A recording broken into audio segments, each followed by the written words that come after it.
The truck's engine coughed twice before settling into a rough idle. Garrett Ashford sat behind the wheel of his 1998 Ford F-150, hands still gripping the cracked leather, staring through a windshield, hazed with 17 years of highway grit. The road ahead had narrowed to little more than two parallel tracks cutting through birch and pine, the kind of road that didn't appear on phone maps, the kind that disappeared entirely when snow came. He was 48 years old and down to his last $8,000. The manila envelope sat on the passenger seat where a person might have sat if there had been anyone left. Inside were the papers he'd signed 3 days ago in a county office that smelled like old carpet and fluorescent lights. 160 acres of northern Minnesota land purchased outright, no loan. No questions. The clerk had looked at him the way people looked at men who paid cash for things nobody wanted. "You know there's restrictions on this parcel," she'd said, sliding the deed across the counter. "I know. Development setbacks, conservation easements. Can't build within 300 feet of the shoreline. I'm not building anything." She'd studied him, then really looked at him, saw the weathered field jacket with the sleeves pushed up to the elbows, saw the military watch with the scratched crystal and the band worn thin, saw the posture of a man who'd spent years standing in places where slouching could get you killed. "You a veteran?" she'd asked. "Navy." She didn't ask what kind. That was good. Garrett didn't talk about what kind. Now the truck sat at the edge of what was technically his property, though ownership felt like a word for something more solid than this. The land stretched out before him in a gentle slope toward a lake he couldn't quite see through the trees. Tall grass moved in waves under an August sun. Dragonflies cut geometric patterns through air so clear it hurt to breathe.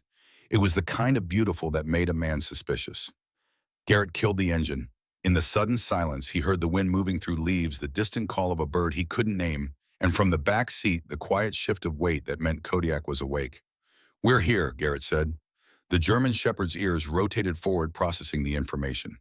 At 7 years old, Kodiak carried himself with the disciplined economy of a professional. His black and tan coat was short and dense, built for work rather than show. His amber eyes tracked movement the way trained eyes always tracked movement, assessing threat levels, calculating distances, measuring the space between safety and something else.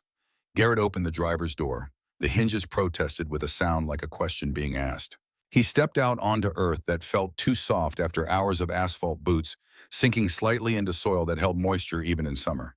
The air smelled of pine resin and water, and something underneath that he couldn't quite identify. Something old, something patient. Kodiak emerged from the back seat in one fluid motion, landing lightly, immediately moving into a loose perimeter check. No wasted energy, no puppyish enthusiasm. Just systematic coverage of the immediate area, nose working the breeze ears, cataloging sounds that existed below human frequency. This was a dog who'd spent 6 years in military service before a torn ACL, and changing budget priorities had retired him early. Explosive detection, primarily. Some patrol work. Some things Garrett didn't talk about and Kodiak couldn't. The Navy had given Garrett the option to adopt him when the paperwork came through. It hadn't really been a choice. The truck's hood ticked as the engine cooled. Garrett walked around to the passenger side and pulled out the canvas pack he'd carried in 13 different countries. Inside was everything he'd decided mattered: camping gear, water filtration, a medical kit that had saved 2 lives and couldn't save a third, and a folding knife his father had given him 30 years ago, with instructions to keep it sharp. He'd kept it sharp. Kodiak completed his initial sweep and returned sitting precisely 6 feet away, waiting. Not anxious, not eager, just present in the way professionals were present, ready for orders or ready for silence, equally comfortable with both. "Let's set up camp," Garrett said. They moved together through the clearing toward a stand of pines that offered high ground and natural drainage. Garrett had learned a long time ago that you didn't fight terrain, you worked with it. He chose a spot where the earth was firm and the canopy was thick enough for shade, but open enough to see the sky. Always know where the sky was. That lesson had been written in blood in a place that smelled like burning diesel and copper. He unpacked methodically. Tent first. It was military surplus olive drab designed for 2 people who didn't mind being close. He drove the stakes at 45-degree angles, testing tension, with his palm adjusting until the lines sang when he plucked them. The structure went up clean and tight, except it leaned slightly to the left. Garrett stepped back, hands on his hips, studying the problem. The ground wasn't as level as he'd thought. The rear stake needed to come up 6 inches. Simple fix. He reached for the mallet. Kodiak sat 10 feet away watching, his head tilted exactly 7 degrees to the right. Garrett paused. "I see it," he said.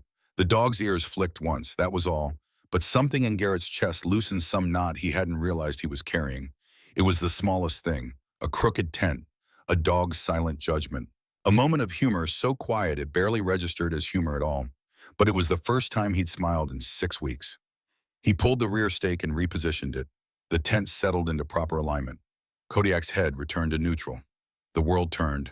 Everything continued. By the time the sun started its long slide toward the western tree line, Garrett had established a functional camp. Tent secured, gear stowed, fire pit dug and ringed with stones pulled from the lake shore. He'd walked the perimeter twice, noting landmarks, checking sight lines, identifying water sources, and potential hazards with the automatic assessment of someone who'd survived by noticing things other people missed. The lake itself sat beyond the trees, maybe 200 yards down a gentle slope. He could see it now, fragments of blue between pine trunks, water so clear it looked like a photograph of water rather than the thing itself. The shoreline was soft with cattails and wild iris. No boats. No docks. No signs that anyone had been here in years. Exactly what he'd wanted. Exactly what he'd paid for with money he couldn't afford to spend. Garrett sat on a fallen log and drank water from a canteen that had crossed the Euphrates River twice. The water here tasted clean and cold, pulled from a hand pump he'd spotted near the property line. Good water, honest water, water that didn't lie about what it was. Kodiak moved through the camp in a slow patrol, nose low, reading the invisible history written in scent.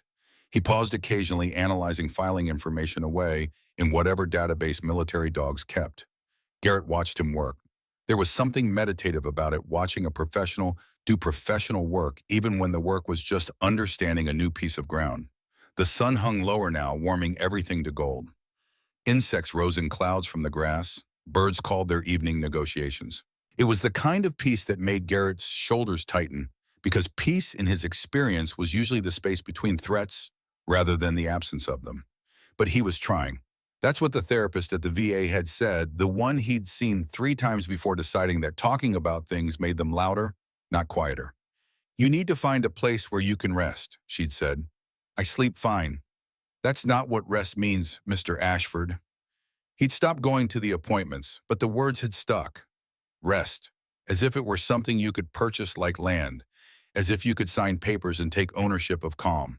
The fire that evening was small and efficient, built from deadfall oak that burned hot and clean. Garrett heated water for coffee in a steel cup blackened by 1,000 previous fires. He didn't bother with a meal. Appetite was something that came and went like weather, unreliable, not worth planning around. Kodiak lay near the fire, but not too near, sphinx-like eyes half closed but still processing. The flames painted moving shadows across his coat, turning black fur to bronze gold to ember. He didn't sleep the way pets slept. He rested the way professionals rested, in layers, the surface available for immediate response, while something deeper cycled down just enough to recover. "You ever wonder what we're doing out here?" Garrett asked quietly. Kodiak's ear rotated toward the sound. That was all the answer he offered. "Yeah," Garrett said. "Me neither." The stars came out one by one, then in clusters, then all at once, like someone had thrown a switch. The Milky Way stretched overhead in a river of light that Garrett hadn't seen since Afghanistan. Out here, away from cities and their borrowed glow, the universe showed itself honestly. Distant, indifferent, beautiful in the way that dangerous things were beautiful. Garrett was adding another piece of wood to the fire when Kodiak stood. Not quickly, not an alarm, but with a deliberateness that made Garrett's pulse tick up exactly 10 beats per minute. The dog's body had changed configurations entirely, muscles tightening, with quiet intention, head lifted, nose working air currents invisible to human senses. "What is it?" Garrett murmured. Kodiak didn't look at him. The dog's eyes were fixed on the darker stretch of forest beyond the clearing, where the pines grew thick and the starlight couldn't reach. His tail was low and still. That was wrong. A relaxed tail moved. A tense tail lifted. A still tail meant the dog was holding position against an instinct to act. Garrett set down his coffee and rose slowly, heart rate steady but attentive. His right hand drifted toward his hip, where a Sig Sauer .226 sat in a leather holster he'd worn for so long it had shaped itself to his body. He didn't draw. Not yet. But his thumb found the retention strap and unsnapped it with a quiet click that seemed loud in the settling dark. He followed the line of Kodiak's gaze. There was nothing obvious there. No movement, no sound he could isolate. Just trees standing exactly as trees should stand, layered in shadow, swaying slightly in wind he could feel on his face. But Kodiak was trained to detect things that weren't obvious, things that hid, things that waited. For a long moment, neither of them moved. Garrett had learned over years and scars that the absence of evidence was not evidence of absence. He'd learned that the most dangerous things didn't announce themselves. They arrived in silence and left in chaos, and the space between those two states was where men like him lived and sometimes died. "Talk to me, boy," he said quietly. Kodiak remained locked, every sense focused on that invisible threshold between the camp and whatever the forest was choosing not to reveal. The dog's breathing had changed shallow and controlled the way it changed when he was working a scent cone in hostile territory, when one wrong move meant detonation. Then, just as quietly as it had begun, the tension eased. Kodiak's muscles unlocked by degrees. His head lowered slightly. His tail gave one slow movement, side to side, a signal flag, indicating stand down. He turned to once glance back at the forest, as if making sure it understood the terms of engagement, then returned to his position by the fire. Garrett stood there for another minute, staring into the trees. His hand left the pistol. His breathing returned to baseline. Whatever that had been, it hadn't been a warning. It had been a reminder. The land was not empty. He sat back down, picked up his coffee, found it had gone cold. He drank it anyway. Waste was a sin his father had taught him to avoid, right up there with lying and breaking promises. The old man had died 8 years ago, emphysema from 40 years in a paint factory, and Garrett still heard his voice, sometimes dispensing wisdom in short declarative sentences that didn't allow for argument. Pay attention to what your dog tells you. A man's word is all he's got. Do the right thing even when nobody's watching. Simple rules, harder to follow than they sounded. The fire burned low. Garrett let it. He unrolled his sleeping bag inside the tent and lay on top of it rather than in it, because August in Minnesota was still warm, and because some part of him needed to be ready to move without the complication of zippers and fabric. Kodiak positioned himself just outside the tent entrance, not sleeping, not pacing, simply present. A guardian without orders, a companion without expectations. Garrett closed his eyes and listened to the night sounds. Wind, insects, the distant call of an owl. Normal sounds, safe sounds. The sounds of a place that had no memory of artillery fire, or the wet slap of a medevac's rotors, or the specific silence that followed when someone stopped screaming. He thought about the land he'd bought, 160 acres that nobody wanted, too restricted for development, too remote for convenience, too burdened with whatever history had made it cheap. $8,000. His last $8,000. Money from a disability check and a settlement, and the slow accumulation of months when he hadn't spent anything because there was nothing he wanted to buy. Money that should have gone toward rent in a city somewhere, toward a future that made sense on paper. Instead, he'd driven north until the roads ran out and bought a piece of ground that probably couldn't be sold for what he'd paid. The therapist would have asked why. Garrett didn't have an answer that fit into therapy language. He just knew that after 23 years of following orders and going where he was told and doing what needed to be done, he needed to be somewhere that didn't need anything from him. Somewhere he could rest. He drifted into something that wasn't quite sleep, hovering in that space where the body shut down, but the mind kept running perimeter. Old habits, old wiring, not something you turned off just because you wanted to. Sometime after midnight, he heard Kodiak shift position, the soft sound of paws on dirt, the quiet intake of breath that meant the dog was scenting something new. Garrett's eyes opened. Through the tent's mesh window, he could see stars, could see the dark shape of Kodiak sitting upright, head turned toward the south, toward the section of property he hadn't explored yet. "What do you got?" Garrett whispered. The dog's ears rotated, but he didn't turn, didn't acknowledge the question. His entire focus was aimed at something beyond the camp, beyond the firelight's ghost out there in the dark, where the land kept its secrets. Garrett lay still and listened, heard nothing unusual, felt nothing wrong, but he'd learned to trust the dog's senses over his own trust, the equipment that evolution had built to detect things human beings had forgotten how to notice. After 5 minutes, Kodiak settled again. Whatever it was had passed or paused or decided to wait for better timing. Garrett didn't sleep after that. He lay in the tent with his hand on the pistol and listened to the night and thought about the envelope in the truck, the deed, the property description, the coordinates that had looked random on paper but had led him here to this specific piece of ground, to this clearing where the grass grew tall and the lake reflected stars, and something underneath the surface held its breath. He'd bought this land because it was cheap and empty and far from everything. But as the night wore on and the stars wheeled overhead and Kodiak maintained his silent vigil, Garrett began to suspect that empty was the wrong word. The land was full of something, full of history or memory or the kind of silence that came not from absence but from deliberate quiet. The kind of quiet men imposed when they needed to hide something. When dawn finally arrived, it came gently carried in on warm air and birdsong. The sky lightened from black to gray to a pale blue that promised heat. Garrett woke because waking at dawn was what his body did now, automatic as breathing trained into him by years of standing watch. He lay still for a moment assessing. No pain beyond the usual geography of old injuries. No immediate threats, just morning pressing in through canvas and the smell of dew on grass, and somewhere nearby the sound of Kodiak moving through his own morning routine. Garrett unzipped the tent and stepped out into air that tasted clean and new. The fire had died to ash. His coffee cup sat where he'd left it, half full of yesterday's cold brew. The clearing looked exactly as it had the night before, peaceful and ordinary, giving away nothing. Kodiak stood about 20 yards out, facing east, his body aligned with something Garrett couldn't see. Not tense, not alarmed, but focused, engaged. The dog's nose was down, moving slowly back and forth across a patch of ground that looked no different from any other patch of ground. Garrett walked over boots wet with dew, moving quietly out of habit. "What have you got, boy?" Kodiak glanced up briefly, then returned his attention to the earth. He pawed once at the grass, gently, more inquiry than excavation. Then he sat, stock still, eyes forward. The universal signal that meant contact, meant alert, meant something here requires attention. Garrett knelt beside him and studied the ground. At first he saw nothing, just grass, just soil, just the ordinary composition of earth in late summer. But then his eyes adjusted, started picking up the subtle differences that training taught you to notice. The grass here grew slightly differently, thinner. The color just a shade off from the surrounding vegetation. The ground itself felt firmer under his palm, as if something beneath it was resisting pressure. He inhaled slowly through his nose. There it was, faint.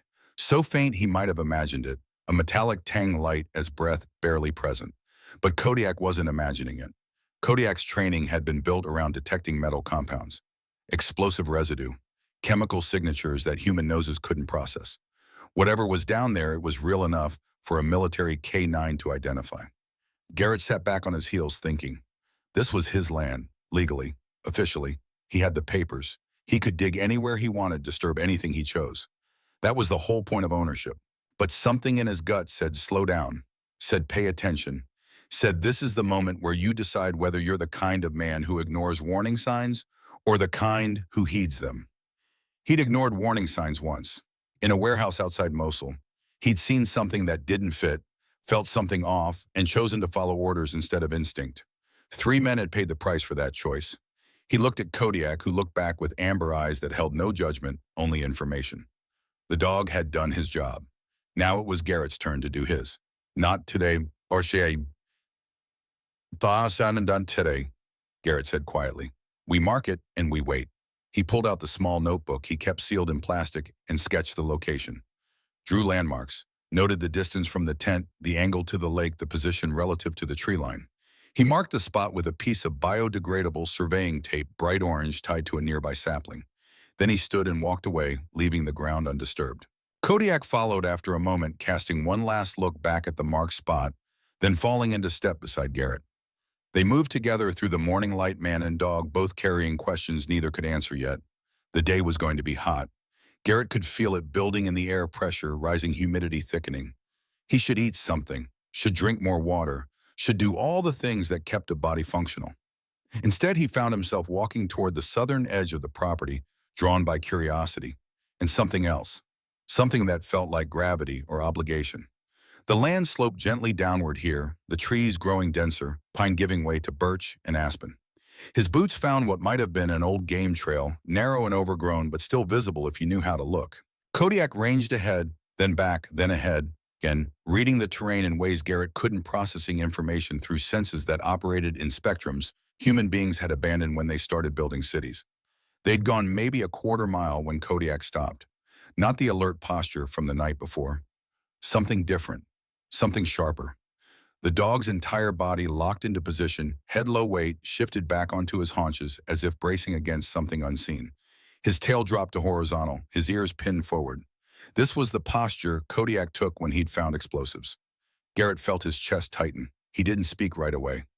Years ago, he'd learned that sound could ruin a moment of clarity, could break whatever fragile connection allowed communication between species. He waited, letting the silence stretch until it felt deliberate, felt like a choice rather than an absence. "What do you have?" he asked quietly. Kodiak didn't look at him. The dog's amber eyes were fixed on something ahead through a gap in the trees where light fell differently, where the forest seemed to thin. Garrett approached slowly, careful not to crowd, scanning the ground for tripwires or pressure plates, or any of the 100 ways the earth could hide intention to harm. His training said clear the path. His instinct said trust the dog. He trusted the dog. Through the trees he saw it, a structure, man-made, deliberately concealed. A wooden canopy maybe 15 feet square, built from weathered beams that had aged to the same gray as the surrounding tree bark. The roof was angled just enough to shed rain and snow. Moss grew along the edges, softening the lines, blending the geometry into the organic chaos of the forest. From above, from a distance, it would look like nothing more than shadow. But from here, from this angle, with morning light hitting it just right, Garrett could see what the canopy was protecting. A rail car. Old, narrow, maybe 20 feet long. Its metal sides had dulled to a flat gray that absorbed light rather than reflecting it. It sat on rails that extended from beneath the canopy and disappeared into the earth, the tracks running straight and true, cutting through the forest floor with the kind of precision that didn't happen by accident. Garrett felt something cold move through his stomach. Not fear exactly, recognition, the shape of a secret. Railroad tracks didn't appear in the middle of nowhere. They required planning, engineering, purpose. They connected points. They moved things from one place to another, usually things that were heavy or valuable or both, or things that needed to disappear. He moved closer each step, deliberate eyes sweeping for signs of recent activity. No fresh tire marks, no footprints, no indication that anyone had been here in months, maybe years. But the canopy was sound. The beams were solid. Someone had built this to last, built it to protect whatever was inside that railcar from weather and time and casual discovery. Kodiak stayed close now, his professional distance collapsing into something more protective. The dog positioned himself slightly in front of Garrett, not blocking, just present, ready to intervene if whatever was ahead proved hostile. The railcar's door faced them, a sliding panel secured with a handle that had oxidized to the color of dried blood. Garrett reached for it, then paused. His hand hovered in the air 6 inches from contact while his mind ran through scenarios. This was his land. He had the legal right to open this door. But legal and wise weren't always the same thing. He pulled out a small bottle of oil from his pocket, applied a careful drop to the handle mechanism. Waited. The oil crept into the metal, seeking pathways, loosening the grip of time. 60 seconds. That's all it took for chemistry to do what force couldn't. Garrett gripped the handle and turned, adding steady pressure. The mechanism resisted, then surrendered with a groan that sounded almost organic, almost pained.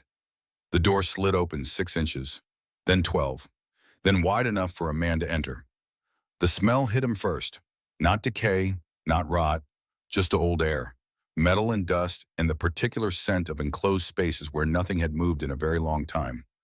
Light filtered through a narrow window near the ceiling, illuminating a compact interior arranged with military efficiency. A cast iron stove in one corner, its pipe sealed through the roof. A narrow table bolted to the floor, its surface scarred with marks that spoke of measuring, sorting, recording. This wasn't a shelter, it was a workspace. Garrett stepped inside, boots hollow on the metal floor. Kodiak followed, then immediately sat just inside the threshold, body aligned with the doorway. A boundary. The dog's eyes fixed on Garrett rather than exploring the space. That meant something. That meant be careful.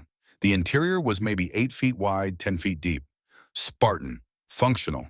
Everything secured or mounted. A shelf held containers labeled in faded stencil. A cabinet was locked with a mechanism Garrett recognized from military supply units.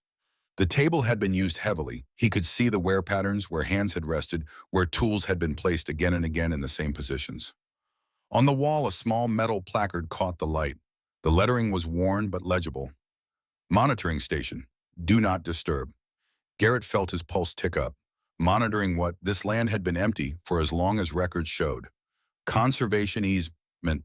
Restricted development. Nothing here that needed monitoring unless someone had put something here that required watching. He moved to the cabinet and examined the lock. Military surplus, triple tumbler mechanism. Not something you opened without the key or serious tools. He had serious tools back at camp, but something told him to pause. To look. to understand before he acted.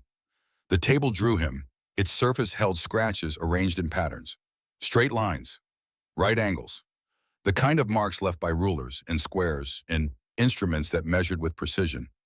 He ran his fingers across them, feeling the grooves reading their story. Something had been brought here. Something had been measured. Something had been recorded, and then everything had been locked away. Garrett turned slowly, taking in the complete picture. The stove for heat, the table for work, the cabinet for storage, the monitoring equipment whose absence was louder than its presence would have been. This had been an active site. Someone had spent time here, days, maybe weeks, working, watching, waiting for something. Then they'd left, or been made to leave. The difference mattered. He stepped back outside, pulling the door closed but not sealed.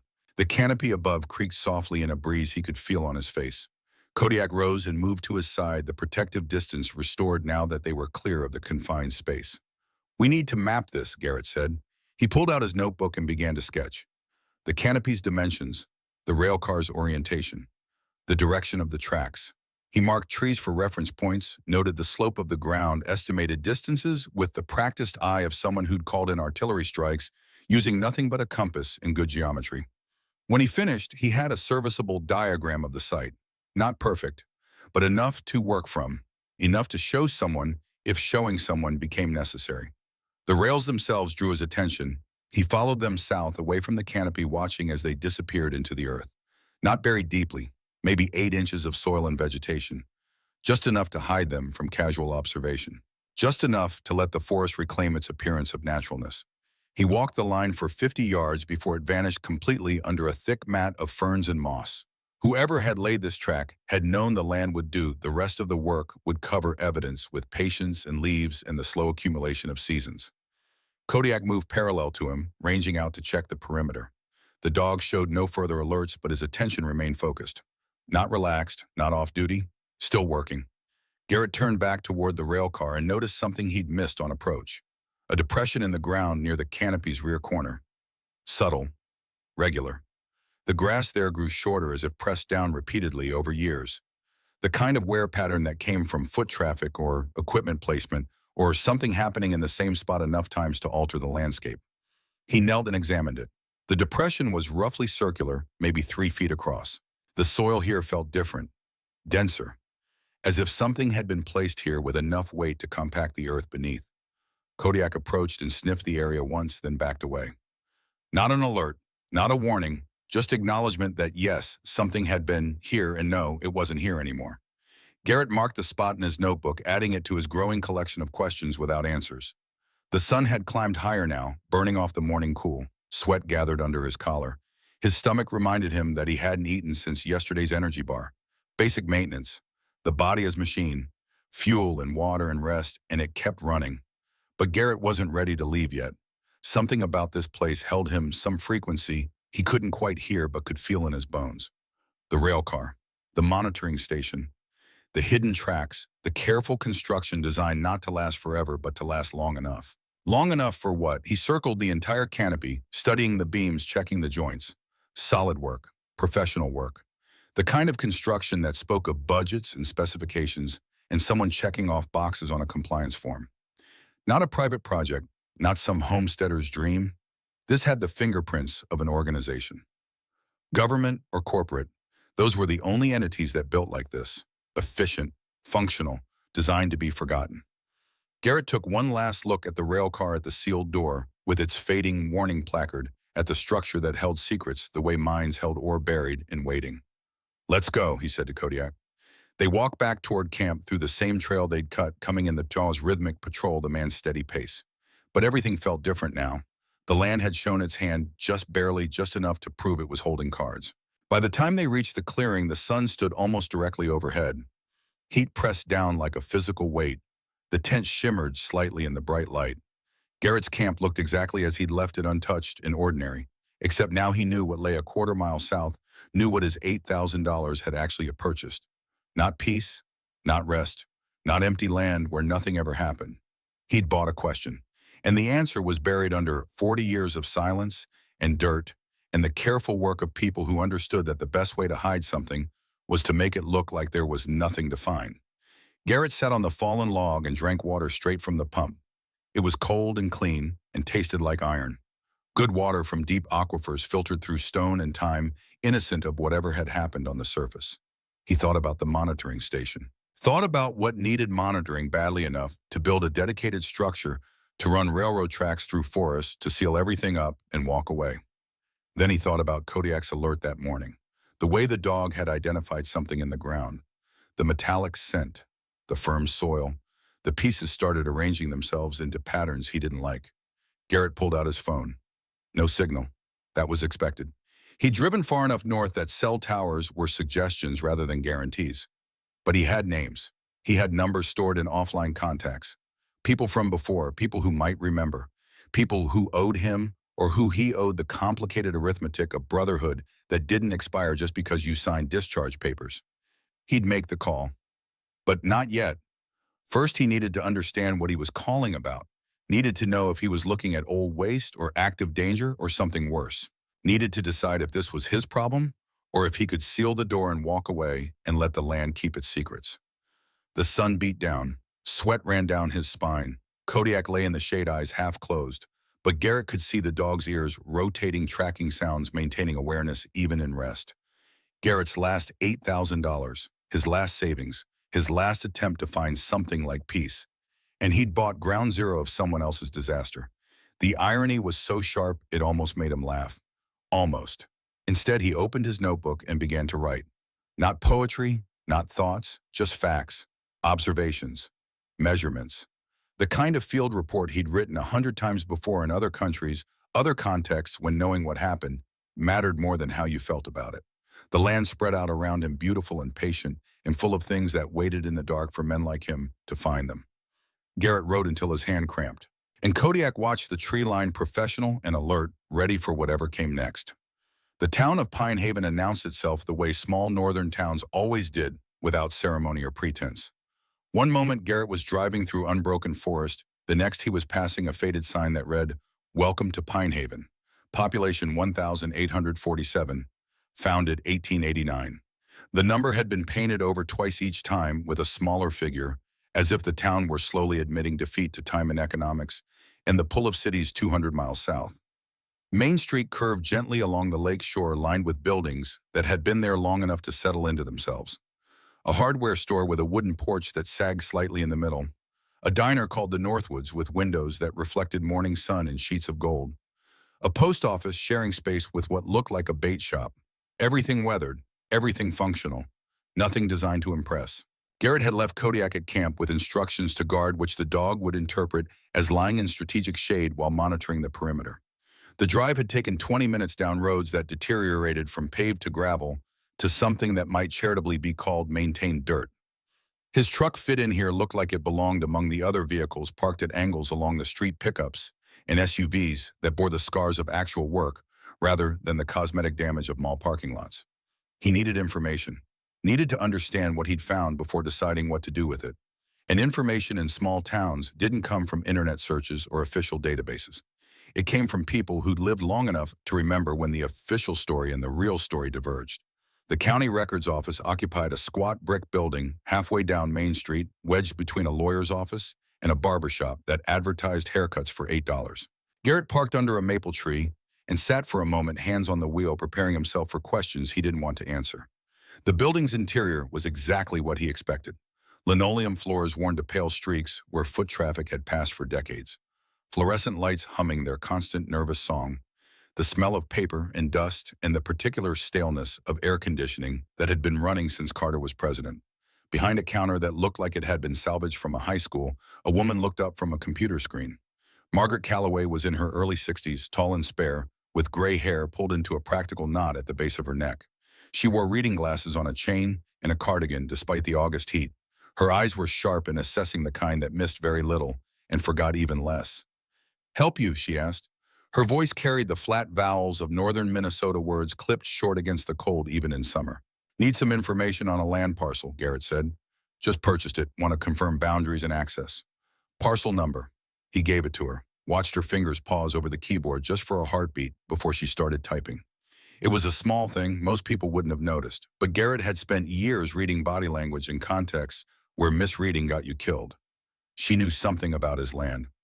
Margaret pulled up the file and studied the screen for longer than necessary. When she finally looked at him, her expression had shifted from professional courtesy to something more guarded. "You're the new owner," she said. "Not a question. Signed the papers 3 days ago. You know about the restrictions." "I know. Development setbacks, conservation easements, can't build within 300 feet of the eastern shoreline, can't extract minerals, can't subdivide." "I read the deed." Margaret leaned back in her chair, studying him the way a mechanic studies a car that's making the wrong kind of noise. She saw the field jacket, the boots, the military watch, the way he stood without leaning, balanced on the balls of his feet, ready for movement in any direction. "You a veteran?" she asked. "Navy." She nodded slowly as if confirming something she'd already suspected. "That parcel doesn't get many long-term owners. Most people sell within a year." "Why's that?" "Isolation. Restrictions. Hard to do anything with it." She paused. "Plus the history." Garrett waited. Silence was a tool. People filled silence with information they hadn't meant to share. Margaret glanced toward the door, then back to her screen. "Let me pull the full survey maps. Might take a few minutes." She disappeared into a back room that smelled like mildew and old adhesive.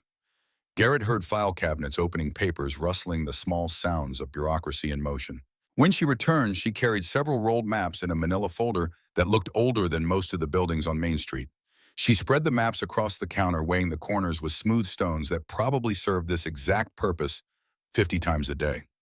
The property lines were clear-marked in red ink that had faded to rust. Topography showed the slope toward the lake. The elevation changes the density of tree cover. Standard survey work. But there were gaps, blank spaces where information simply stopped. No utility easements marked, no historical overlays, no notations about previous use or environmental assessments, just clean white spaces like someone had taken an eraser to memory. "What's missing here?" Garrett asked, pointing to the empty sections. Margaret's mouth tightened. "Records from 2007 to 2010. Some kind of filing error during the county system upgrade. At least that's the official explanation." And the unofficial explanation? She met his eyes. Held them, making a decision about what kind of man he was and whether that kind of man could be trusted. "We had a flood in 2012, she said carefully. "Basement took on 4 feet of water, lost a lot of records. Some people say it was convenient timing. Some people say I'm too suspicious." She tapped the blank space on the map. "But I've worked here 32 years. I know what files we had, and I know what disappeared before that flood ever happened." Garrett felt something cold settle in his chest. Who would remove records? Someone with authority, someone with a reason. Margaret pulled off her glasses and cleaned them with the edge of her cardigan. When she put them back on, her eyes had softened slightly. "There was a project out there, government or corporate, I was never sure which. Started in the 80s, ran through 2009, then shut down overnight. No announcement, no explanation, just gone." "What kind of project?" "The kind people don't talk about." She lowered her voice. "You should talk to Dr. Iris Whitmore. She does independent geological surveys. Contract work for the EPA sometimes. If there's something odd about that land, she'll know it." Garrett committed the name to memory. "Anyone else I should speak with?" Margaret hesitated, then wrote 2 more names on a slip of paper. "Ranger Cole Brennan. He patrols the state forest that borders your property. And Walter Hayes, though he's getting on in years. Used to do mechanical work for various operations around the county. Doesn't talk much anymore, but if you catch him in the right mood, he remembers things." Garrett took the paper. "Thank you." "Don't thank me yet," Margaret said. "Sometimes ignorance is safer than knowledge." He was halfway to the door when she called out, "Mr. Ashford." He turned. She was watching him with an expression that might have been concern or might have been warning. "Be careful with that land," she said. "It has a way of asking questions people don't want to answer." The Northwoods diner smelled like coffee and bacon grease and the particular comfort of food that had been cooked the same way for 40 years. Garrett took a booth by the window where he could watch the street and ordered black coffee from a waitress who looked like she'd been serving coffee since the Kennedy administration. The town moved at the pace of a place where rushing accomplished nothing. Pickups pulled in and out of parking spaces. An old man swept the sidewalk in front of the hardware store with methodical precision. A woman pushed a stroller past the barber shop, moving through dappled shade in no particular hurry to be anywhere. Garrett pulled out his notebook and reviewed what he'd learned. The gaps in the record, the project that ended abruptly, the careful removal of information before any flood could claim responsibility. He was building a picture, but it was all negative space defined by what wasn't there rather than what was. He was on his second cup of coffee when the man entered. Von Merrick moved like someone accustomed to being welcomed. He was in his early 50s, tall and well-groomed, wearing a light gray suit that probably cost more than Garrett's truck. His dark hair was combed neatly back from a face that managed to look both friendly and completely impenetrable. He scanned the diner with the casual confidence of ownership. Then his eyes found Garrett and stopped. Recognition flickered across his features. Not surprise. Recognition. Merrick approached the booth with the smooth gait of a man who'd never been told no in any context that mattered. He stopped at the edge of the table, smiled, and extended his hand. "Mr. Ashford," he said, "I've been expecting you." Garrett didn't take the hand, just looked at it, then at Merrick's face, then back to his coffee. "We haven't met," Garrett said. "No, but I make it my business to know who's buying property in the area." Merrick withdrew his hand without apparent offense and gestured to the empty seat. "May I Free country." Merrick slid into the booth with practiced ease. Up close, Garrett could see the details that money bought. Manicured nails, perfect teeth, skin that had seen dermatologists and probably personal trainers and certainly never a day of actual manual labor. But his eyes were sharp and cold and utterly focused. "I represent a development group with interests in the region," Merrick said. "Sustainable growth, community-focused. We've been acquiring land near the lake for a conservation initiative.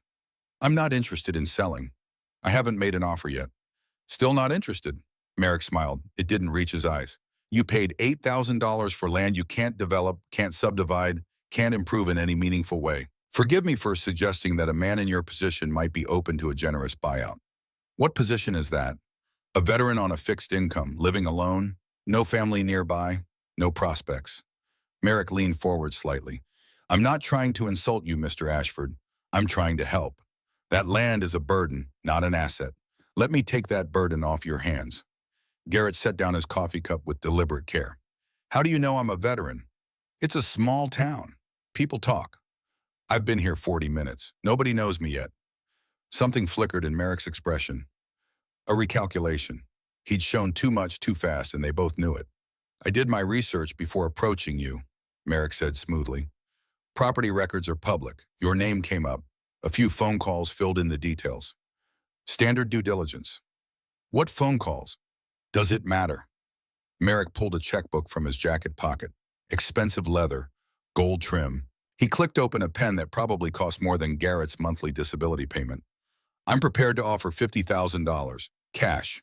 We can close today. You walk away with enough money to start fresh somewhere more suitable." "Not selling."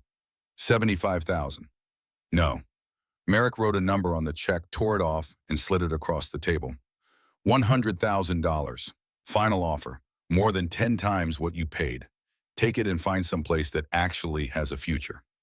Garrett looked at the check, looked at Merrick, looked past him to where the waitress was refilling coffee for an elderly couple, but who'd probably been coming to this diner since it opened. "Why do you want my land so badly?" Garrett asked quietly. "I told you, conservation initiative." "You're lying." Merrick's smile tightened. Some of the polish cracked. "Be careful with accusations like that." "I'm not accusing, I'm observing. You want that land for reasons you're not explaining, which means there's something there worth more than you're offering. There's nothing there but trees and restrictions. Then why are you here?" For a long moment they stared at each other across the table. The diner's ambient noise, the clatter of dishes, the murmur of conversation, the hiss of the grill seemed to recede into background static. This was the real conversation, the one happening beneath words. Merrick leaned back and his expression shifted into something harder. The friendly developer persona dropped away like a mask hitting the floor. "You have a daughter," he said softly. "Lena, 22 years old, Portland State University, political science major, lives off campus with 2 roommates, drives a 2011 Honda Civic blue license plate." "Stop talking." "She's got a bright future. Be a shame if anything interrupted that future." The threat hung in the air between them, naked and undeniable. Garrett felt the familiar cold settle into his spine, the combat readiness that never really left, just waited for moments like this to surface. Under the table, his hands unclenched slowly. He'd been half a second from breaking Merrick's nose. Years of training screamed at him to neutralize the threat. But this wasn't Iraq. This was a diner in Minnesota, and the threat was words, not bullets, and violence here would accomplish nothing except jail time. "You just made a mistake," Garrett said quietly. "Did I?" Merrick stood adjusting his suit jacket. "You have 48 hours to reconsider. After that, things get complicated. For you, for Lena, for anyone who gets in the way of progress." He dropped a $20 bill on the table. "Coffee's on me. Think about what I said. Think about what matters." Merrick walked out of the diner with the same smooth confidence he'd entered with. Through the window, Garrett watched him climb into a black Mercedes sedan and pull away, moving south back toward whatever hole he'd crawled out of. The waitress approached with the coffee pot. "You okay, hun? You look like you've seen a ghost." "I'm fine," Garrett said. "Just remembered something I need to do." Outside, he pulled out his phone and called Lena. She answered on the third ring, sounding breathless, like she'd been running. "Dad, what's wrong?" "Nothing's wrong. I just wanted to check in. How are classes?" "Classes don't start for 2 weeks. Are you okay?" "You never call just to chat." Garrett forced his voice to remain calm. "I'm fine. Listen, I need you to do something for me. I need you to pay attention to your surroundings for the next few days. If you see anyone following you, anyone taking pictures, anyone who seems out of place, I need you to call me immediately." Silence on the other end. Then, "Dad, what's going on?" "Probably nothing. Just humor me. This is about the land you bought, isn't it? I told you moving to the middle of nowhere was a bad idea." "Lena." "Fine, I'll pay attention, but you have to promise to tell me what's really happening." "I promise. Be safe." He ended the call and stood on the sidewalk watching traffic that barely qualified as traffic. 3 cars in 5 minutes. A world away from the chaos he'd known the cities where anonymity was currency and violence was Tuesday. But Merrick had found him, had researched him, had threatened his daughter in a tone that suggested the threat was backed by resources and willingness, which meant this was bigger than an unwanted land purchase, bigger than a simple buyout attempt. Someone was very concerned about what Garrett had found, concerned enough to threaten, concerned enough to move fast. Garrett walked back to his truck and was reaching for the door handle when he heard a low sound behind him. He turned. Kodiak stood 10 feet away, ears forward, body tense. The dog had followed him, had somehow tracked him from the camp to the town, covering miles of forest and road with the single-minded purpose of a professional who understood that his principal was in potential danger. "You're supposed to be guarding camp," Garrett said. Kodiak's response was to move between Garrett and the street where Merrick's Mercedes had disappeared. Protective positioning. The dog's amber eyes tracked the road, the buildings, the spaces between where threats might emerge. Then Kodiak's entire body language shifted.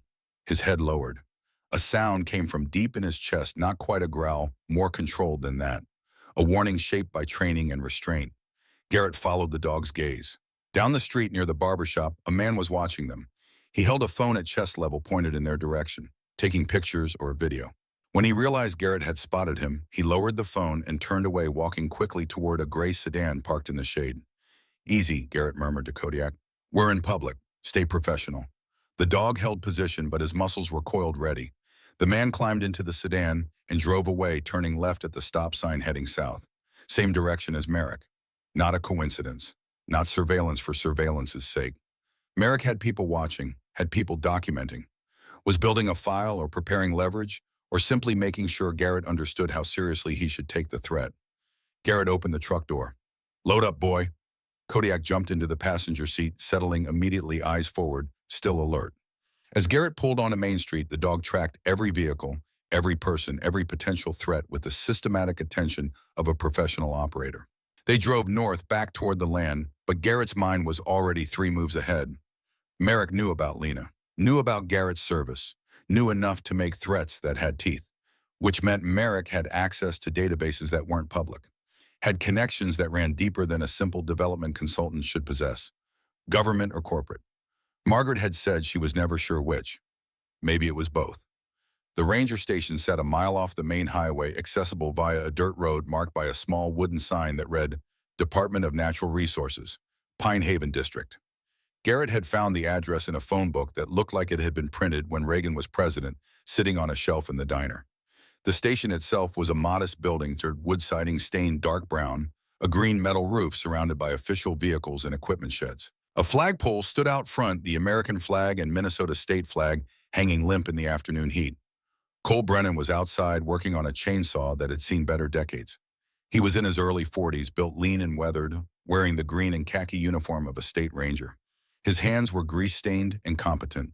He looked up as Garrett's truck pulled into the gravel lot. "Help you," Brennan called. Garrett climbed out, leaving Kodiak in the truck with the windows down. "Looking for information about the land I just bought. Margaret Calloway said you might be able to help." Brennan set down his wrench and wiped his hands on a rag. "Which parcel?" Garrett gave him the number. Watched recognition and something else, something like resignation, crossed the ranger's face. "The northern tract," Brennan said. "Yeah, I know it. Borders the state forest on two sides." He studied Garrett for a moment. "You former military Navy SEAL?" Brennan nodded. "Thought so. You've got that look. I did 2 tours in Afghanistan, Army Rangers.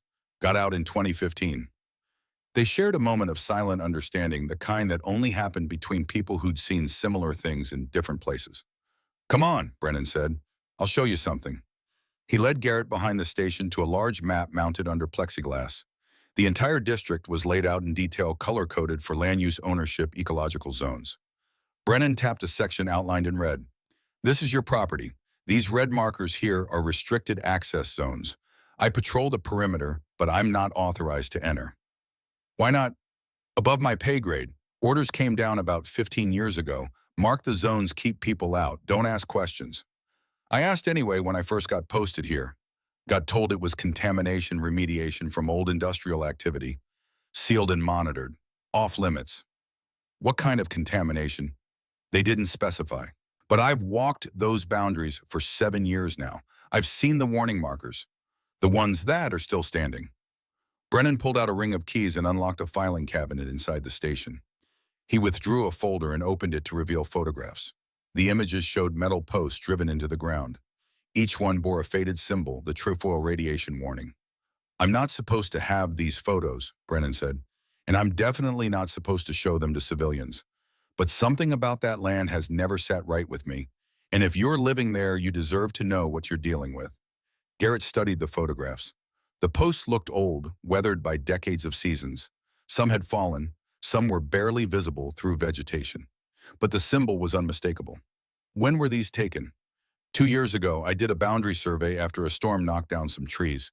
Found 5 posts along your eastern property line. I reported it through channels. Got told to mind my own business." "Who told you that?" "My supervisor, who got it from his supervisor. Chain of command all the way up to people I've never met." Brennan closed the folder. "Look, I don't know what was out there, but radiation warnings don't appear for no reason, and they don't get hidden unless someone wants them forgotten." Garrett felt pieces clicking together. The monitoring station, the rail car, the sealed records, the radiation markers. A picture was forming ugly and clear. "Can you show me where these posts are?" Garrett asked. Brennan hesitated, then nodded. "I'll do better than that. I'll take you there. Give me 10 minutes to close up." They drove in Conbor Brennan's DNR truck, leading Garrett following. Kodiak sat alert in the passenger seat, head turning to track their route, filing away landmarks the way he'd been trained to do in hostile territory. The access road was barely visible, more suggestion than trail. Brennan navigated it with practiced ease, 4-wheel drive, engaged pushing through brush that scraped along the truck's panels. They traveled maybe 2 miles before he stopped and climbed out. "This is the edge of the restricted zone," Brennan said. "Your property line is about 100 yards that way." They walked through dense undergrowth, Brennan leading Garrett, following Kodiak, ranging ahead with the systematic coverage of a trained scout. The land here felt different, heavier somehow, as if the earth itself was holding its breath. Brennan stopped at a small clearing. In the center, tilted at a 45-degree angle, stood one of the metal posts. The radiation symbol was still visible, though rust had claimed most of the paint. "This is the westernmost marker I found," Brennan said. "There should be 4 more running east along your property line. I only found 2 others still standing." Garrett approached the post and examined it. Government issue, standardized design. The kind placed by official crews following official protocols. This wasn't someone's prank or paranoid fantasy. This was real warning for real danger. Kodiak approached the post, sniffed once, then backed away, his training kicking in. The dog had been taught to detect explosive compounds, which often contained radioactive isotopes. Whatever residue remained here, it was enough to trigger recognition. "Your dog's trained for this," Brennan observed. "Military K9, explosive detection." And he doesn't like it. No, Garrett said quietly. He doesn't.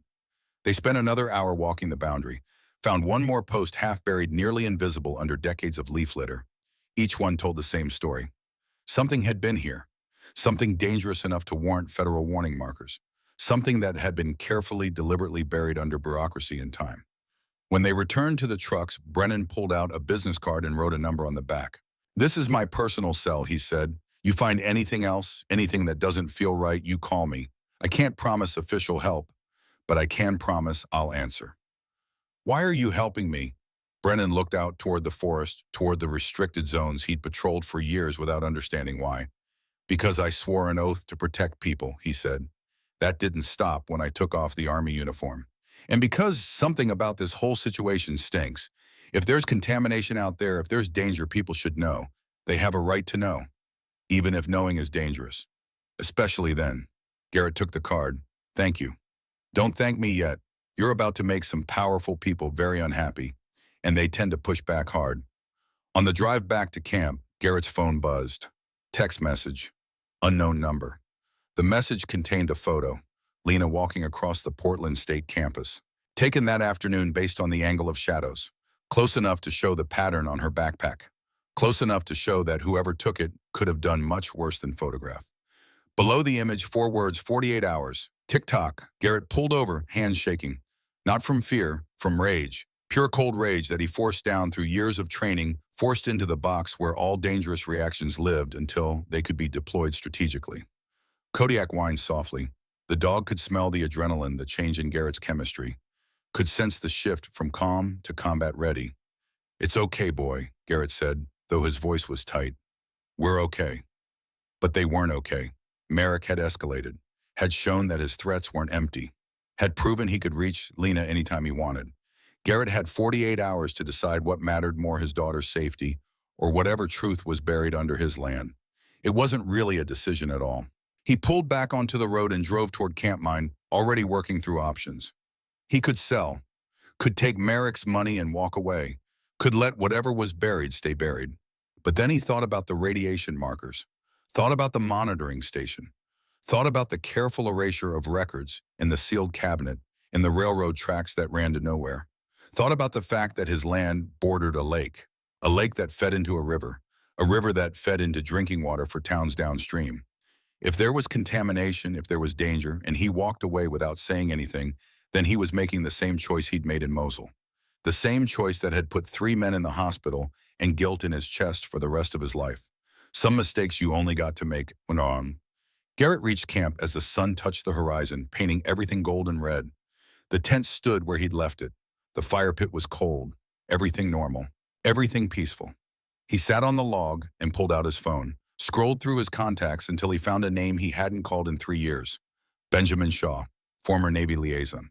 The kind of man who knew people who knew people. The kind who understood that sometimes the official channels were compromised and you needed to go around them. The call connected on the 4th ring. "Garrett Ashford," Benjamin said, surprise threading through his voice. "Didn't expect to hear from you. Thought you'd disappeared into the wilderness for good." "I found something, Ben, something bad, and people are threatening my daughter to keep me quiet." Silence on the other end. "Then tell me everything." Garrett talked for 20 minutes. Described the railcar, the monitoring station, the radiation markers, Merrick's threats, the gaps in the records. He laid it all out in the clipped factual language of mission reports, no emotion, just data. When he finished, Benjamin was quiet for a long moment. "You're sitting on a contamination site," he finally said. "Probably military or defense contractor waste. Old enough that whoever dumped it is either dead or protected by statute of limitations. New enough that it's still dangerous. What do I do?" "Officially nothing, sell the land and walk away, forget you ever saw any of it. And unofficially, you document everything, you get samples. You build a case so airtight that when it goes public, nobody can bury it again." Benjamin paused. "But Garrett, going that route means you're declaring war on people with resources and no morals. They've already threatened Lena. They won't stop there." "I know. And you're still going to do it." It wasn't a question. "I'm still going to do it," Garrett confirmed. "Then you're going to need help, real help. I know some people at the EPA, good people who actually give a damn. Let me make some calls." "But Garrett." "Yeah. Once you start this, you can't stop halfway. You're either all in or all out. There's no middle ground with something like this. I understand. After the call ended, Garrett sat in the gathering dark and listened to the forest sounds. Kodiak lay at his feet, warm and solid and present. The kind of presence that reminded you that you weren't alone, even when you felt like you were carrying weight nobody else could see. 48 hours. Merrick had given him 48 hours to make a choice. But Garrett had already decided. Had decided the moment he saw that photograph of Lena. Had decided that some threats didn't deserve compliance. Some bullies needed to be confronted. Some secrets needed to be dragged into light, no matter how much darkness fought to keep them hidden. He would document everything, would gather evidence, would build the kind of case that couldn't be dismissed or buried or threatened into silence. And if Merrick wanted a war, Garrett would give him one, but not the kind Merrick expected, not the kind fought with violence or intimidation, the kind fought with truth, with witnesses, with evidence so overwhelming that denial became impossible. Garrett stood and walked to the tent. Inside his pack was the camera he'd carried through 4 deployments, waterproof, shockproof, designed to document war crimes and strategic intelligence. It would work just fine for documenting environmental crimes. Tomorrow he would go back to the railcar, would open that sealed cabinet, would photograph everything, would gather soil samples and water samples and anything else that could be tested in a laboratory by people who understood chemistry better than cover-ups. Tomorrow the real work would begin. But tonight he sat by a cold fire pit under stars that didn't care about human problems, with a dog who'd followed him into hell and back, and made peace with the fact that peace was always temporary. The land held its secrets, but not for much longer. Dawn arrived cold and gray, the kind of morning that felt like a held breath before something broke. Garrett woke to the smell of rain, coming ozone and earth, and the particular electricity that preceded storms. He lay in his sleeping bag for 30 seconds, running through the plan he'd built during the sleepless hours after midnight. Document everything. Gather samples. Contact the EPA through Benjamin's connections. Go public before Merrick could escalate further. Simple in theory, dangerous in execution. Kodiak was already awake, sitting just outside the tent, ears rotating to track sounds Garrett couldn't hear. The dog's posture was alert, but not alarmed. Professional vigilance. The forest was waking around them, birds negotiating territory, small animals moving through undergrowth, the ordinary business of survival playing out in 1,000 small dramas. Garrett dressed quickly, layering against the temperature drop. Field jacket over a thermal shirt, cargo pants with reinforced knees, boots laced tight. He checked his packed camera sample container's notebook, water the Geiger counter he'd requisitioned from a surplus dealer 3 years ago and never thought he'd actually need. The counter was old Soviet-made, built like a brick, and twice as reliable as the modern equivalents. He'd tested it yesterday on a smoke detector's amerithium source. It worked. That was all that mattered. "Ready to work?" he asked Kodiak. The dog's tail swept once. Affirmative. They moved through the forest as light gathered strength, following the path they'd cut 2 days before. The railcar sat exactly where they'd left it, unchanged, patient, holding its secrets the way the earth holds bones. Garrett approached it differently this time. Not with curiosity, with purpose. He photographed the exterior from 8 angles, documented the canopy structure, measured distances, created a visual record that could withstand courtroom scrutiny. Then he opened the door and stepped inside. The interior smelled the same. Old air, metal, time compressed into a space too small for the weight it carried. Garrett set up his camera on the table and began a systematic inventory. Every container, every label, every piece of equipment still mounted or stored. The locked cabinet drew him. It was military surplus triple tumbler mechanism, the kind designed to protect classified materials from enemy acquisition. Garrett had opened similar locks in places where asking permission wasn't an option. He pulled out his lockpick set, small tools that looked delicate but were spring steel wrapped in leather. It took him 4 minutes to defeat the mechanism. The tumblers fell into alignment with clicks that sounded too loud in the enclosed space. The cabinet door swung open. Inside were 12 glass containers, each sealed with wax and labeled in fading marker. Lake sample August 2009. Lake sample September 2009. The progression continued through early 2010, then stopped. The liquid in each container had an unnatural tint, greenish blue, the color of antifreeze or chemical runoff. Below the samples sat a stack of rolled maps. Garrett lifted them carefully, spread them on the table. His chest tightened as the image resolved. Contamination plume modeling, the kind of maps environmental engineers created to predict how pollution spread through water systems. Ground zero marked at a point he recognized as being directly beneath the railcar. Concentric circles radiating outward like ripples from a stone thrown into still water. The outer circle reached the lake, reached the river that drained the lake, reached aquifers that fed wells for 3 townships downstream. Red zones marked areas of highest concentration, yellow for moderate, green for trace amounts. But even the green zones showed contamination levels above EPA safety thresholds. And this map was 15 years old. 15 years for the contamination to spread, to seep deeper, and to reach further. Garrett felt sick. He photographed everything, every map, every sample, every notation. His hands were steady, but his mind was racing through implications that multiplied like cancer cells. Beneath the maps, he found a notebook, handwritten entries in careful script, a scientist's documentation of slow-motion disaster. June 15, 2009. Uranium-238 levels at 420% of maximum allowable concentration. Cesium-137 detected.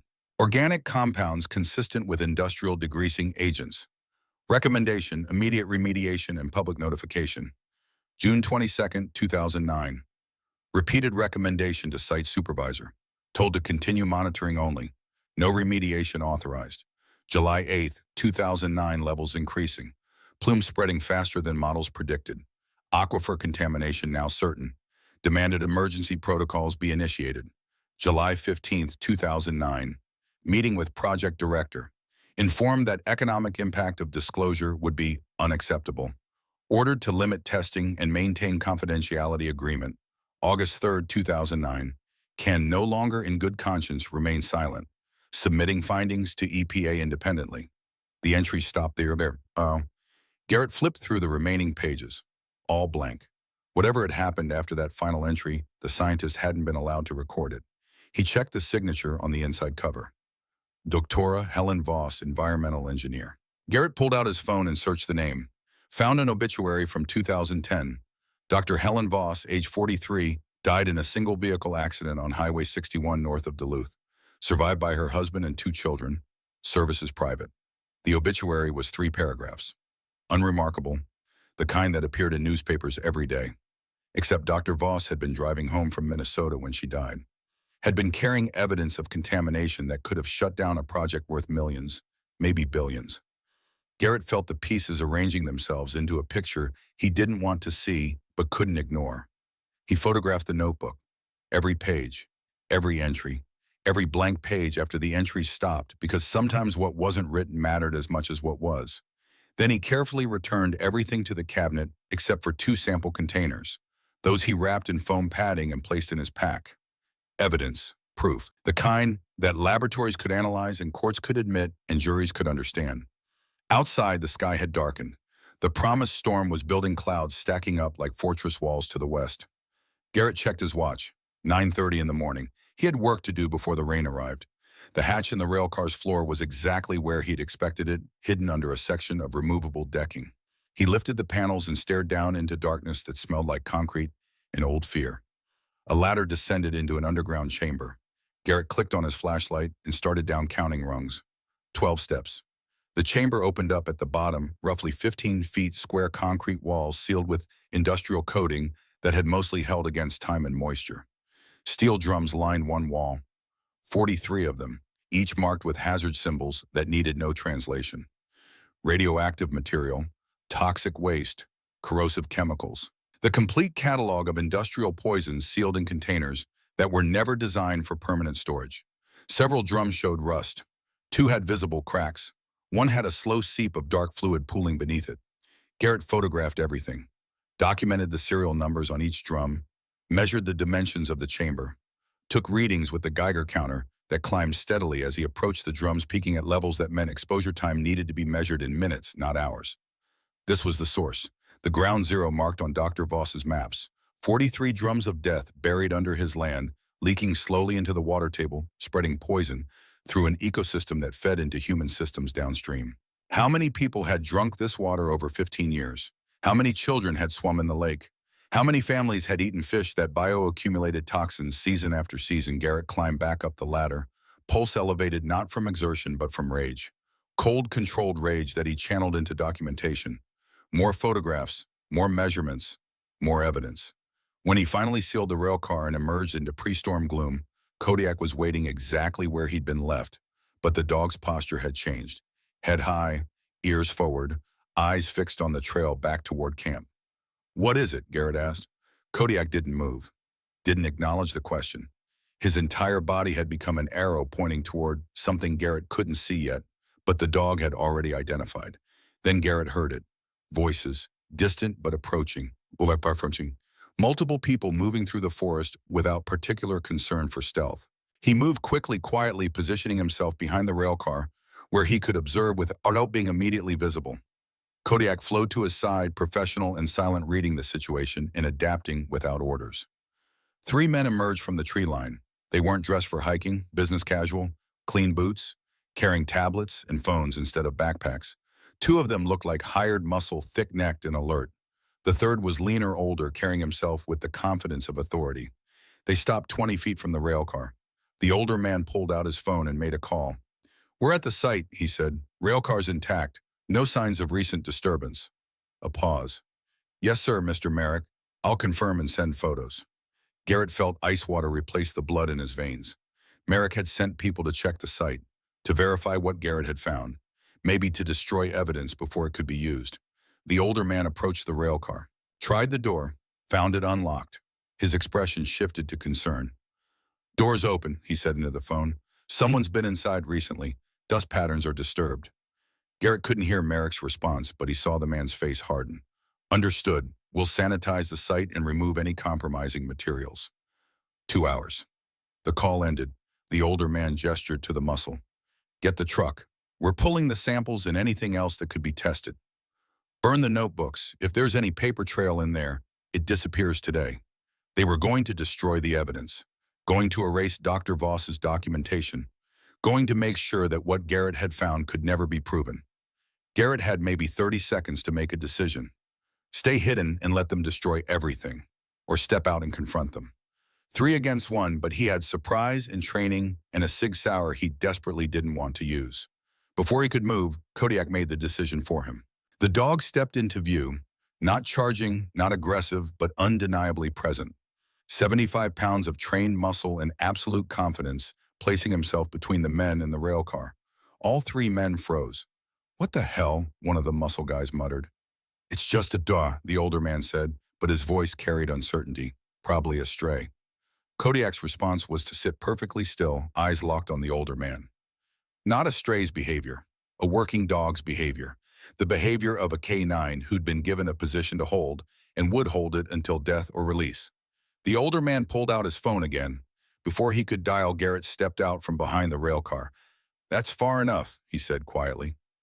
3 heads swiveled toward him. Garrett kept his hands visible, empty, non-threatening. But his stance was balanced, ready, the posture of someone who knew exactly how fast he could draw and fire if circumstances demanded. "You're Ashford," the older man said. "Not a question. This is my land. You're trespassing. Mr. Merrick sent us to inspect the site. We have legal authority." "Show me the warrant." The older man's jaw tightened. "We don't need a warrant. This is a secured environmental site under federal jurisdiction." "Then show me the federal documentation authorizing entry. Show me EPA credentials. Show me anything that proves you're not just hired thugs on private property." Silence, the kind that confirmed everything Garrett suspected. "You need to leave," the older man finally said. "This doesn't concern you.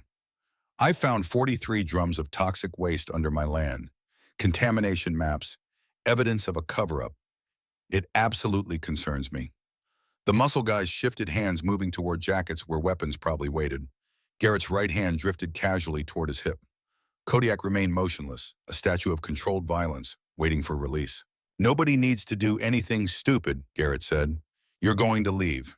You're going to tell Merrick that the evidence is already documented and secured, and you're going to explain that if anything happens to me or my daughter, that evidence goes to every news outlet and federal agency I can reach." "You're making a mistake," the older man said. "No, the mistake was made 15 years ago, when someone decided profit mattered more than people. I'm just cleaning up the mess." For 10 seconds that felt like 10 hours, everyone stood perfectly still. Wind moved through the trees, Thunder rumbled in the distance. Rain was coming. The older man broke first. He gestured to his people. "Let's go. This isn't over." "Yes," Garrett said quietly. "It is."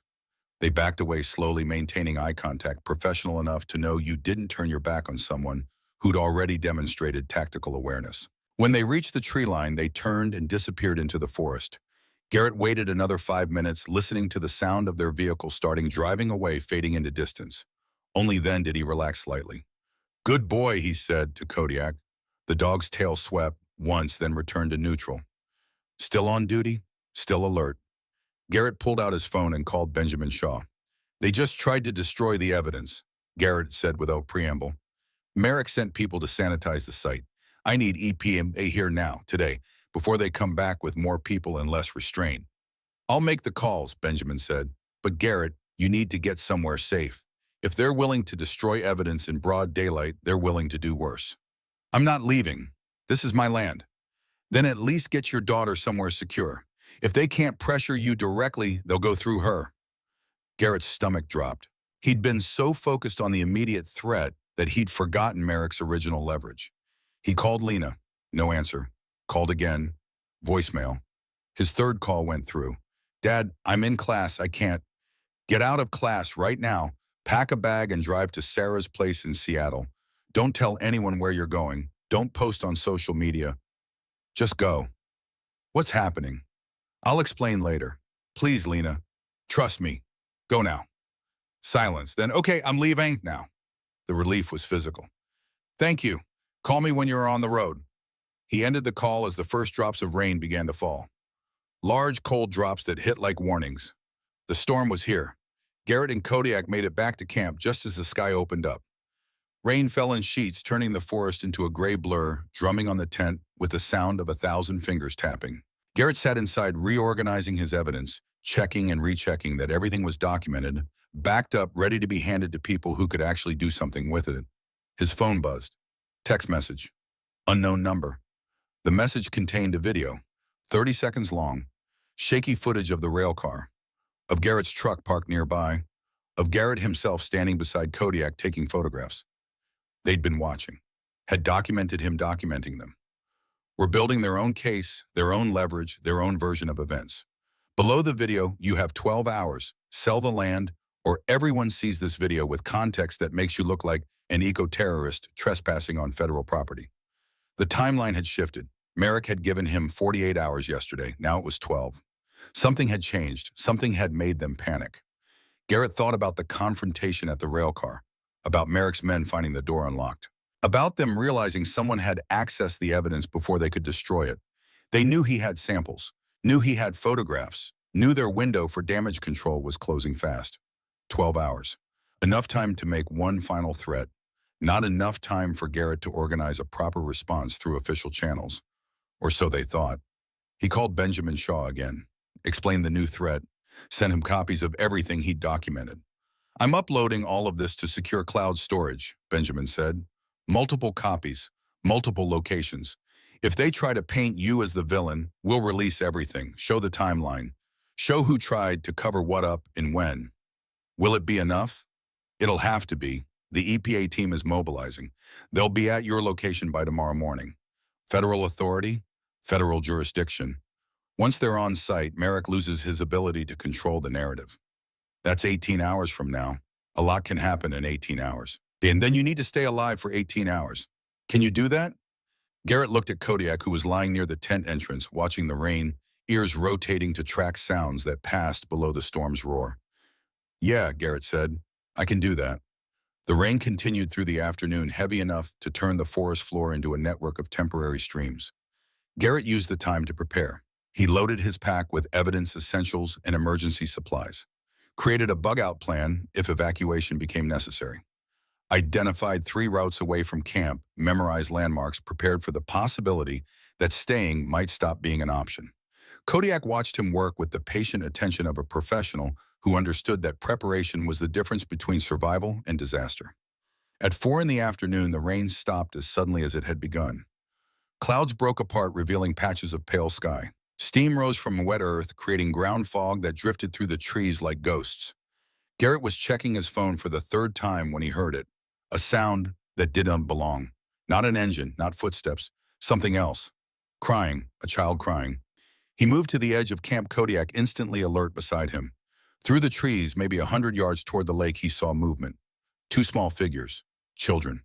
Garrett's chest tightened. He grabbed binoculars from his pack and focused. Two boys, maybe 8 or 9 years old, both wearing t-shirts and shorts despite the temperature drop.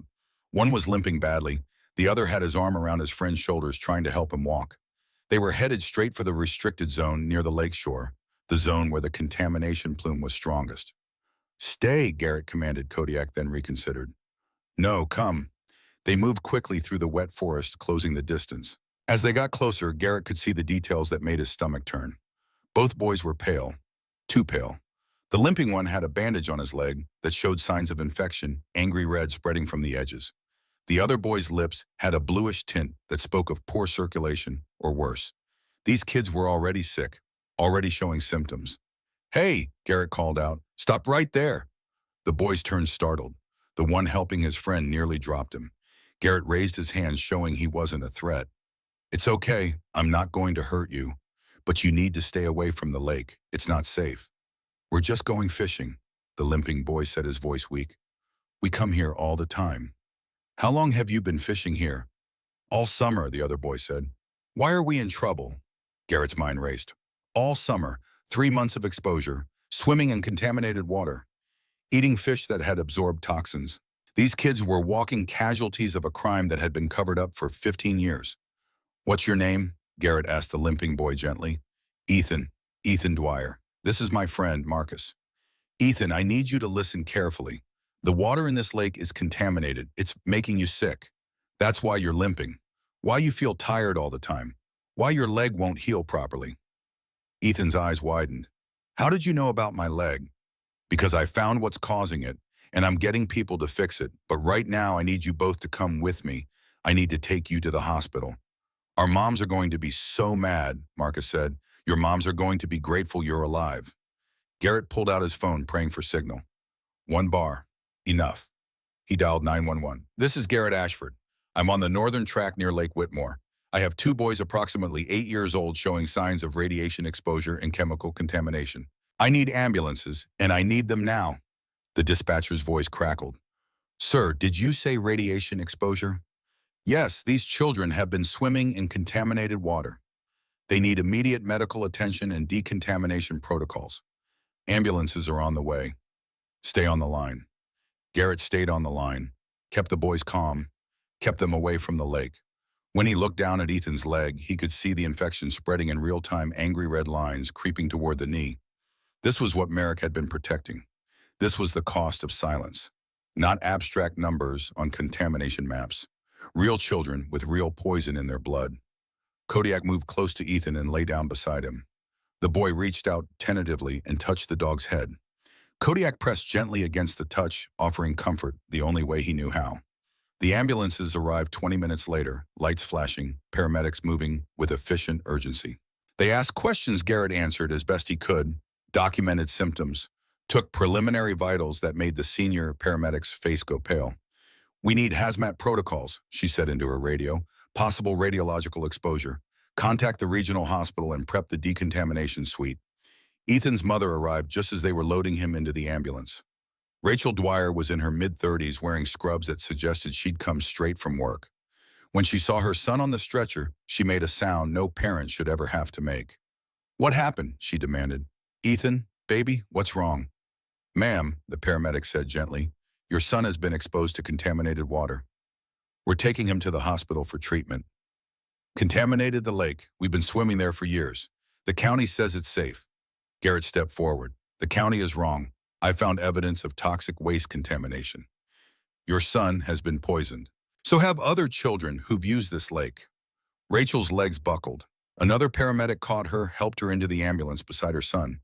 As the vehicles pulled away, sirens fading into distance, Garrett stood in the settling quiet and felt the full weight of what he'd discovered. This wasn't about property values or corporate liability anymore. This was about children dying slowly while people who knew the truth chose profit over lives. He pulled out his phone and called Benjamin Shaw. "I just sent 2 kids to the hospital with radiation poisoning." Garrett said, his voice tight. They've been swimming in the lake all summer. One of them can barely walk. Ben, this is bigger than we thought. This is a public health crisis. How many other kids? I don't know, but this is a local swimming spot. Could be dozens. Could be more. Benjamin was quiet for a long moment. I'm calling every contact I have. EPA, CDC, FBI. This stops today. No more waiting for morning. They're coming now. Good, Garrett paused. And Ben, I want Merrick charged with attempted murder. Those kids are victims of his cover-up. Already working on it. The call ended. Garrett looked at Kodiak, who was watching him with amber eyes that held no judgment, only loyalty. We're doing this, Garrett said quietly, all the way, no matter what it counts. The dog's tail moved once against the wet ground.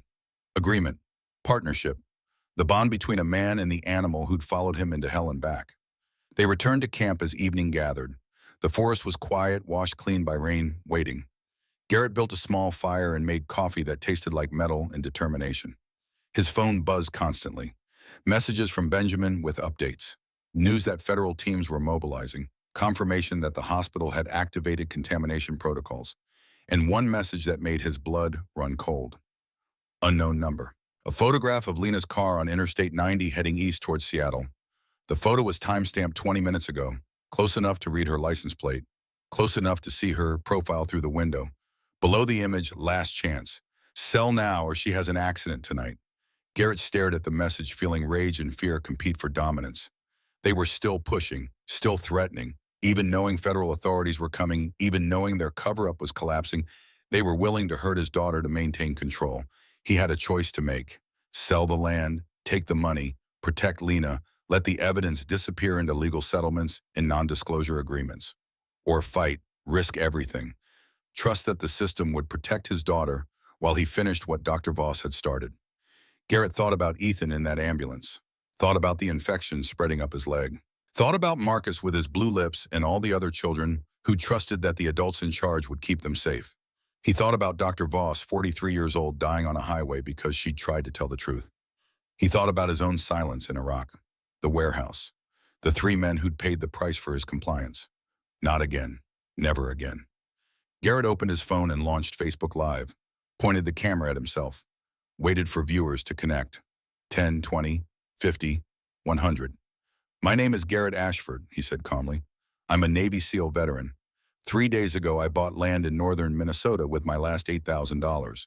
What I found buried under that land is 43 drums of toxic waste that have been poisoning children for 15 years. The viewer count climbed 200, 300.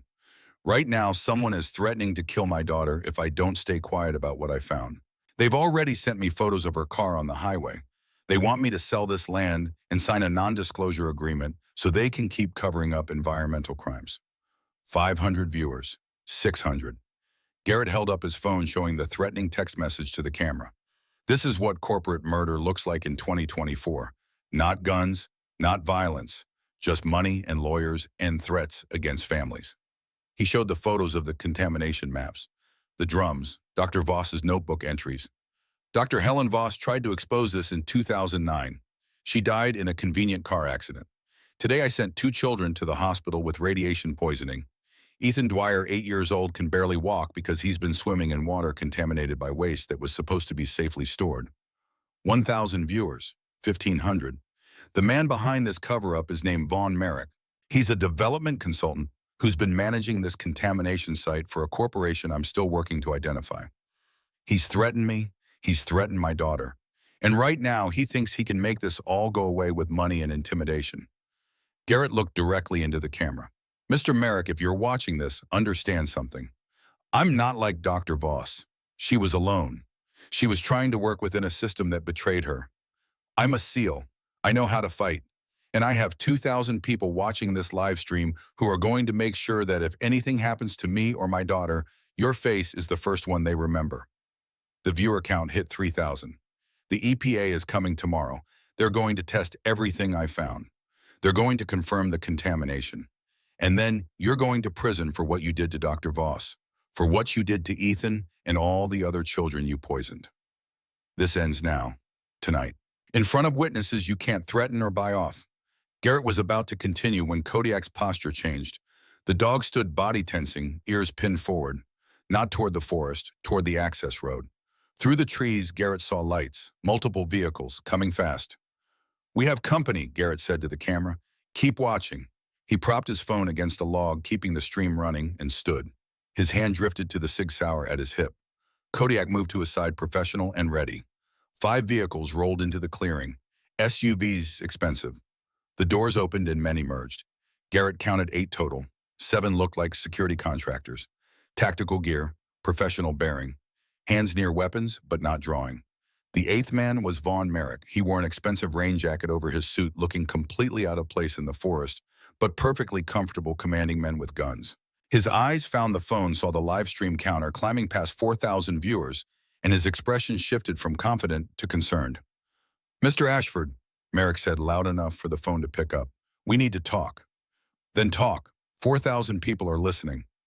Merrick's jaw tightened. This wasn't the private confrontation he'd planned. This was public, recorded, viral. "Turn off the camera and we can discuss this reasonably." "I'm done being reasonable. I found 43 drums of toxic waste. I found Dr. Voss's documentation. I sent 2 poisoned children to the hospital today. There's nothing to discuss except how long you're going to prison."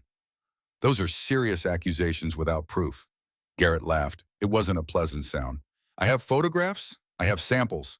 I have contamination maps in Dr. Voss's handwriting. I have soil samples that will test positive for uranium and cesium. I have witness testimony from county officials about missing records. What proof would you like me to add?" Merrick took a step forward. His security team mirrored the movement, closing distance in a coordinated pattern that spoke of training and bad intentions. Kodiak responded with a sound that was deeper than a growl, a warning issued from the chest of a dog who'd been trained to engage armed combatants. The lead security contractor met Kodiak's eyes, and whatever he saw there made him pause. "Your dog can't stop all of us," Merrick said. "No," Garrett agreed, "but he can stop you, and that's good enough." The viewer count hit 5,000. Garrett could see comments scrolling past, people screen recording, people sharing the stream, people calling law enforcement. The power of documentation in real time. 5,000 witnesses, Merrick. Say what you came to say." Merrick's face flushed red. His carefully constructed corporate facade was cracking. "You have no idea what you're interfering with. This project was sanctioned at the highest levels, approved by people who understood the economic necessities of the time. You're a nobody with a mental health history trying to destroy a legitimate remediation effort. Remediation, you buried 43 drums of poison and pretended they didn't exist for 30 years. We were monitoring the situation. Dr. Voss was monitoring the situation. You killed her to shut her up. That's slander." But Merrick's voice wavered. He'd said too much, revealed too much. The stream was capturing everything. Garrett pressed the advantage. "Tell them about the phone calls, about the fixer you hired, about the brake lines that were cut on Dr. Voss's car." "You can't prove any of that." "I don't have to. The FBI will. They're already investigating her death as a homicide. Your phone records are going to bury you." That's when Merrick broke. His hand came up in a sharp gesture, and his security team moved. But they didn't get far. Sirens erupted from 3 directions. Federal vehicles' lights blazing roared into the clearing. FBI, EPA, U.S. Marshals. A coordinated response that Benjamin Shaw had orchestrated while Garrett kept Merrick talking on camera. Agents poured out of vehicles, weapons-drawn voices overlapping in commands that left no room for interpretation. Federal agents' hands where we can see them. On the ground now, nobody move. Merrick's security team froze, professional enough to know when they were outgunned, smart enough to know that resisting federal agents was a career-ending move. They complied, hands raised, weapons untouched. Merrick stood alone, his expensive suit and polished shoes suddenly ridiculous in the mud and chaos. An FBI agent approached him, credentials displayed. "Vaughn Merrick, you're under arrest for obstruction of justice, witness intimidation, and conspiracy to commit environmental crimes. You have the right to remain silent." Garrett's live stream captured it all, the handcuffs clicking shut.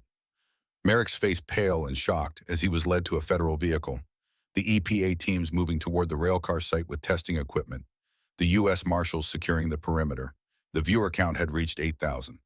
Garrett picked up his phone, turned the camera to face himself. This is what accountability looks like. This is what happens when one person refuses to stay silent. Dr. Helen Voss tried to save lives 15 years ago. Tonight, we're finishing what she started. He ended the stream. The phone buzzed immediately with calls, texts, messages, news outlets, reporters, people wanting interviews. Garrett ignored them all except one. Lena. Dad, what the hell is happening? Your video has 500,000 views. People are saying you took down a CEO on livestream. Are you safe? Are you in Seattle? Yes, I'm at Sarah's. Dad, are you okay? Garrett looked around at the organized chaos. Federal agents everywhere. Hazmat teams preparing to excavate the contamination site. Justice slow and imperfect, but real finally arriving. Yeah, he said. I'm okay. Better than okay. I'll explain everything tomorrow. Just stay where you are and stay safe. I'm proud of you, Dad.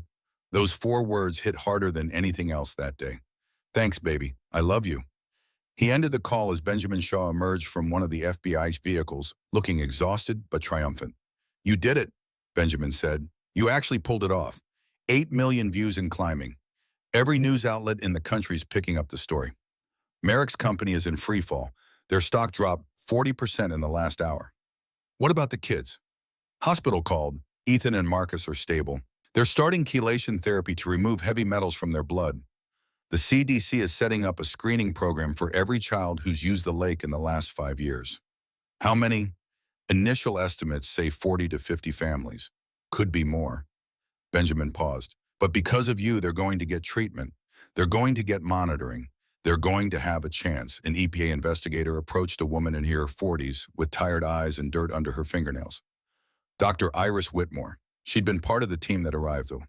Mr. Ashford, she said, I've done preliminary testing on your samples. Uranium-238 at 400% of safe levels. Cesium-137. PCBs, industrial solvents. This is one of the worst contamination sites I've seen in 20 years. Can it be cleaned up? It has to be. The alternative is evacuating 3 townships and declaring the whole area uninhabitable. She looked at him with something like awe. You saved lives today. A lot of them. If this had gone another 5 years without remediation, we'd be looking at cancer clusters that would make Love Canal look minor.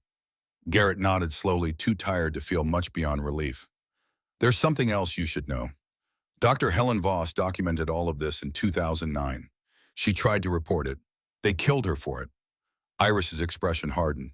I've read her notebook. It's brilliant work. Meticulous documentation. She knew exactly what was happening and exactly how bad it would get. We're going to make sure her name is on everything.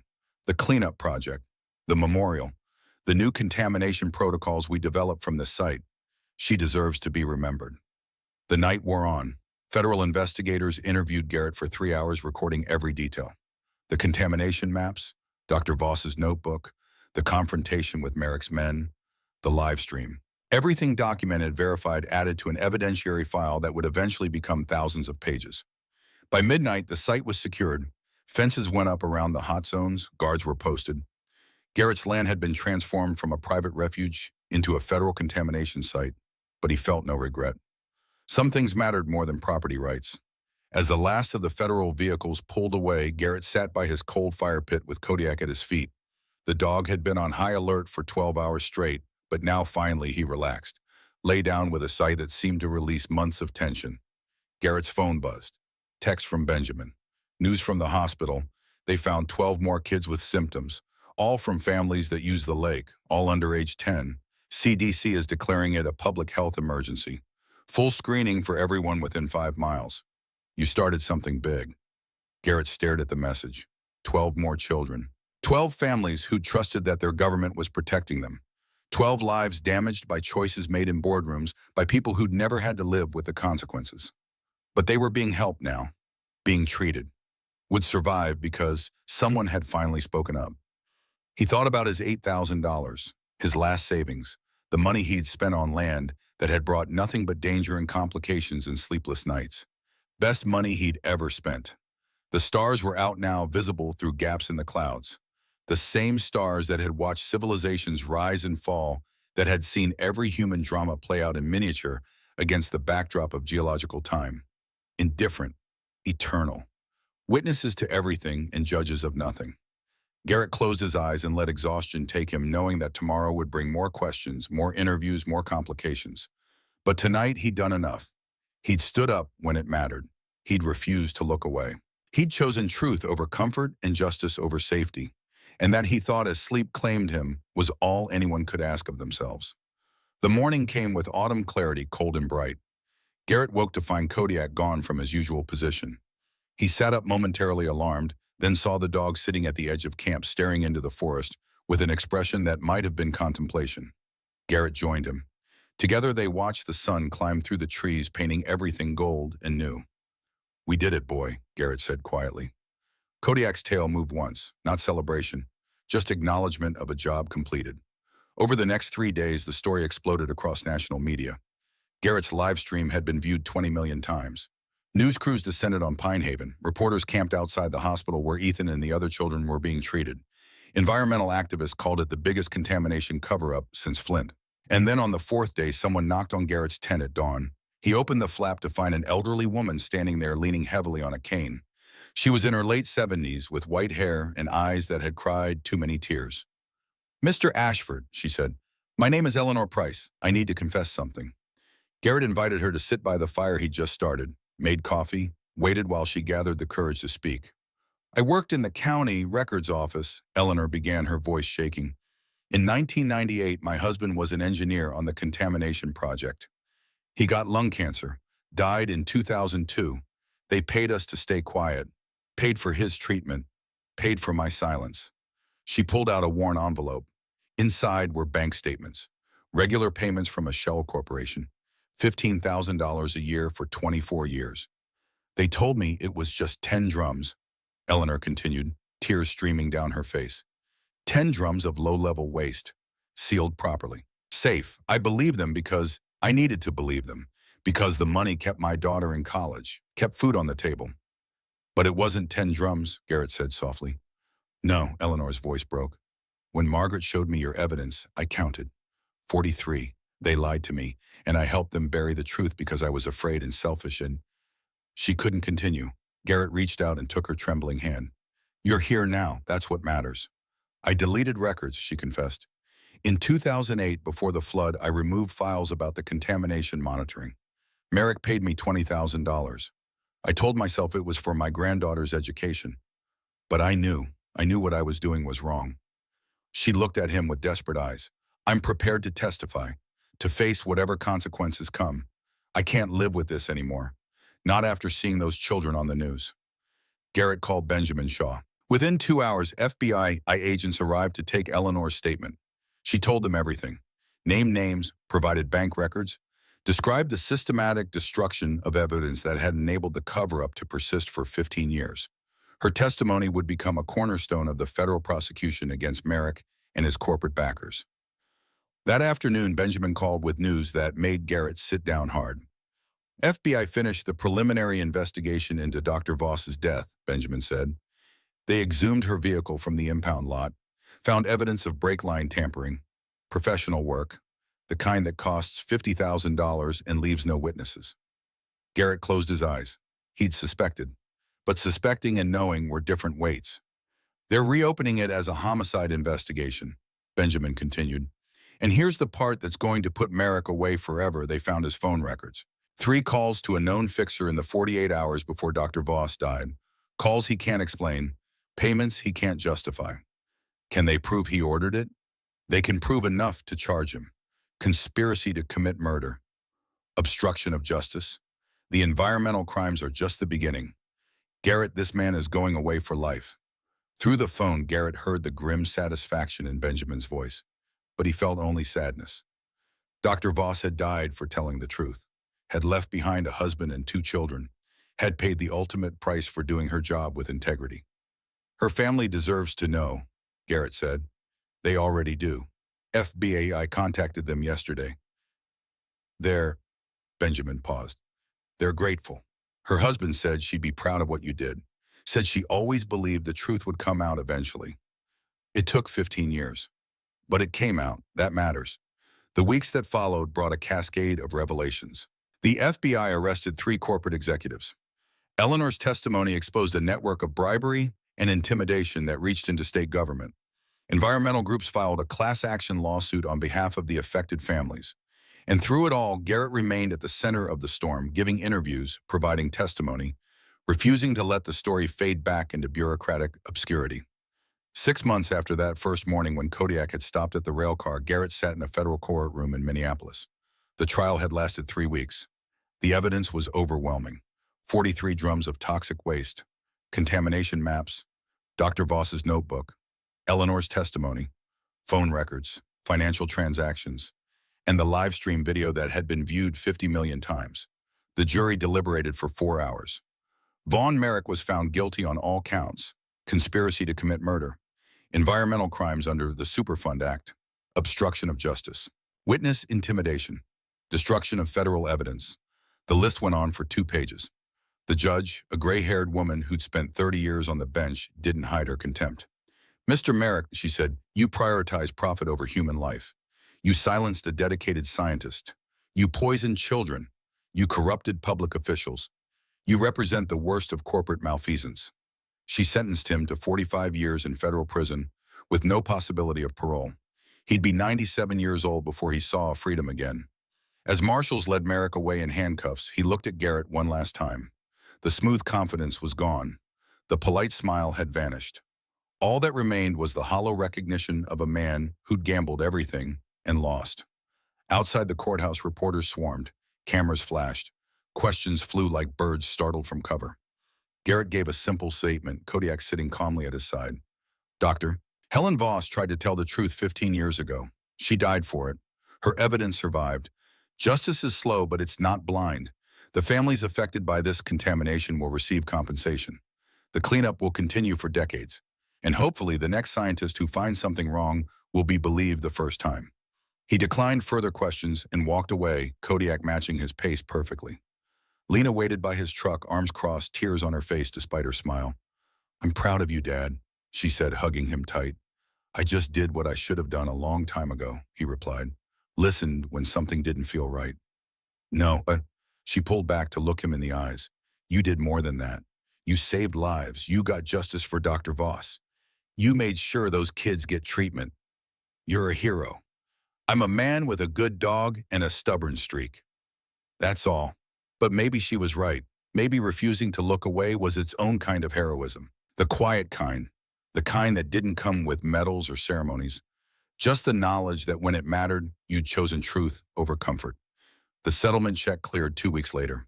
$180,000 from the Superfund compensation program. Enough for a new start. Enough for safety. More than he'd ever expected to see in one place. Garrett had already found land. 50 acres in western Montana. Clean water, no history, no buried secrets. Just mountains and sky and room enough to breathe. But before he left Minnesota, there was one more thing to do. The dedication ceremony for the Dr. Helen Voss Memorial Preserve was held on a clear October morning. The contamination cleanup was still ongoing, would continue for years, but this section had been cleared and certified safe. A small park had been built near the lakeshore. Benches, a walking path, an interpretive center explaining the contamination, the cover-up, the cleanup. And at the center, a bronze plaque. Dr. Helen Voss, environmental engineer, 1967 to 2010. She tried to save us. We should have listened. Below her name was a second plaque. Garrett had fought against its inclusion, but the city council had insisted. Garrett Ashford, Navy SEAL veteran. He finished what she started. The ceremony drew 300 people, families of affected children, environmental activists, federal officials, and Dr. Voss's husband and 2 children, now adults, who'd lived 15 years thinking their mother's death was just a tragic accident. They approached Garrett after the speeches ended. "Thank you," Dr. Voss's daughter said simply. She was in her late 20s with her mother's eyes. "Thank you for not letting them win, for not letting her be forgotten." Garrett didn't know what to say. No words seemed adequate, so he just nodded and accepted the hug she offered. As the crowd dispersed, Garrett walked to the lakeshore with Kodiak. The water looked clean now, looked safe. But it would be a decade before the EPA fully certified it for swimming, before children could play here again without fear.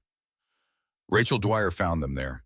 Ethan walked beside her, moving without a limp for the first time in months. The boy's color was better. His eyes were bright. The chelation therapy had worked.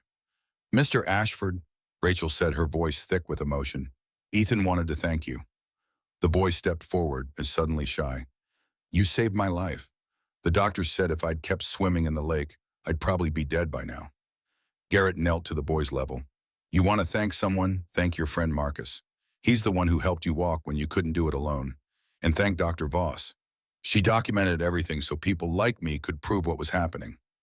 Can I pet your dog? Garrett looked at Kodiak, who was watching the interaction with calm attention. He's a working dog. He doesn't usually, but Kodiak stepped forward on his own, lowering his head so Ethan could reach. The boy wrapped his arms around the dog's neck, and Kodiak stood perfectly still, accepting the gratitude with patient grace.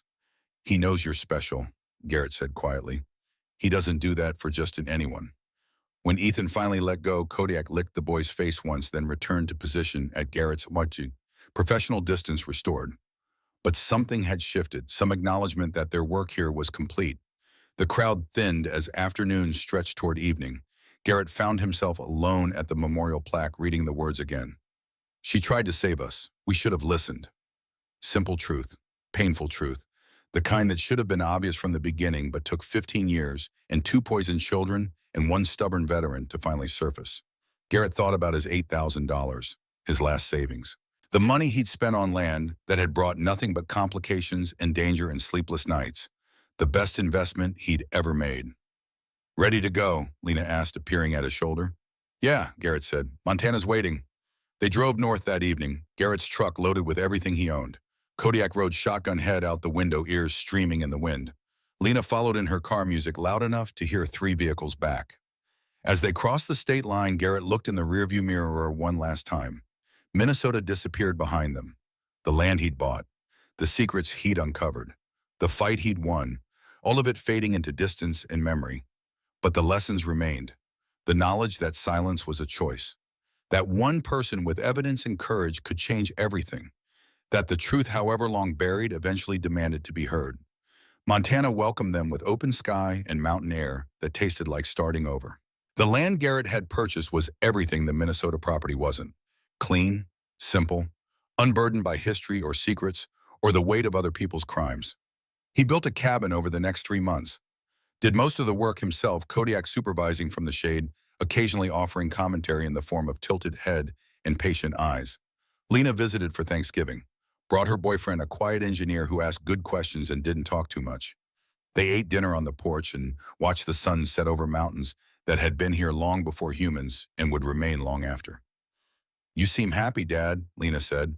I am, Garrett replied, surprised to find it true. Because of the Montana land. Because I finally did the right thing when it mattered. Everything else is just geography. The lawsuits continued for years. The class action on behalf of the affected families eventually settled for $80 million. The cleanup program ran through 2035. 3 more corporate executives were indicted. Eleanor Price received immunity in exchange for her testimony and spent her remaining years volunteering at the Dr. Voss Memorial Preserve, trying to atone. Merrick appealed his conviction twice. Lost both times. Would die in federal prison exactly as the judge had predicted. And Ethan Dwyer grew up healthy. Graduated high school, went to college on an environmental science scholarship funded by the settlement. Became the kind of scientist Dr. Voss had been. The kind who told the truth even when it was difficult. Full circle. Justice delayed but not denied.